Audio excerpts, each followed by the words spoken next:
welcome to the channel. Today I'll be discussing about the end user in an agile user story.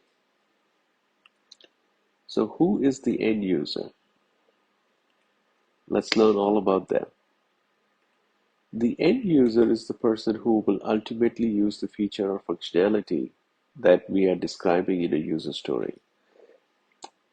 This person or service or functionality is the reason you have developers, QA people, product managers, working on developing something.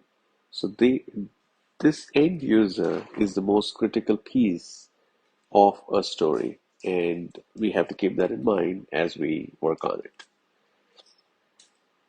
This person will be the one who benefits.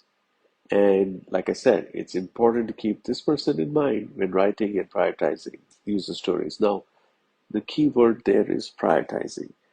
Now, there's going to be always conflicting demands on resources in a sprint to work on, like different stories. Product managers will have their own tasks, developers, testers, everyone they have their own priorities, but the priorities should really come from what the end user wants, because ultimately you have a product for the end user, not for the product manager, not for the developers, not for the QA people, not for the operations people. So remember that when you're trying to prioritize a user story. So let's take an example.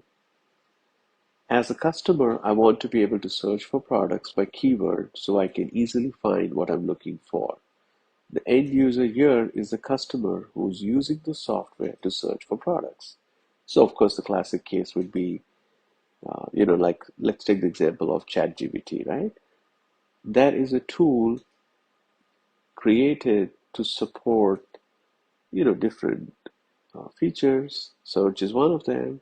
You've seen my previous video on it. It lets you do numerous things. It'll write you a poem if you wanted to write a poem.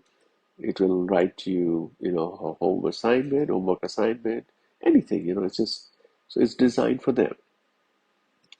So the user stories, like say in the case of ChatGPT, OpenAI's ChatGPT, would be written from their perspective, this customer's perspective, on what they would like the desired behavior or functionality to be. So it's not like AI is going to create demand, right?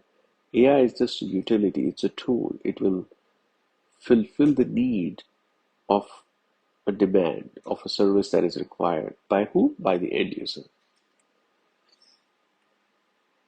So it is important to remember that end user is not necessarily the same person as who will be using the software to develop or test. So again, the developer, the QA person, they are critical, but they are not the same person who would be using it. So we have to remember that when we are defining and trying to work on the user stories.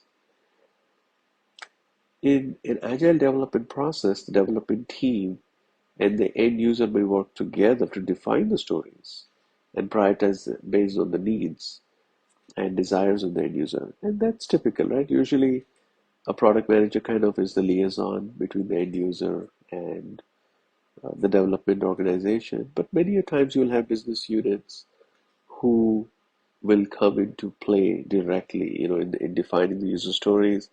They'll also come in play when you're having it tested. There's something called user acceptance testing, which is done by many organizations.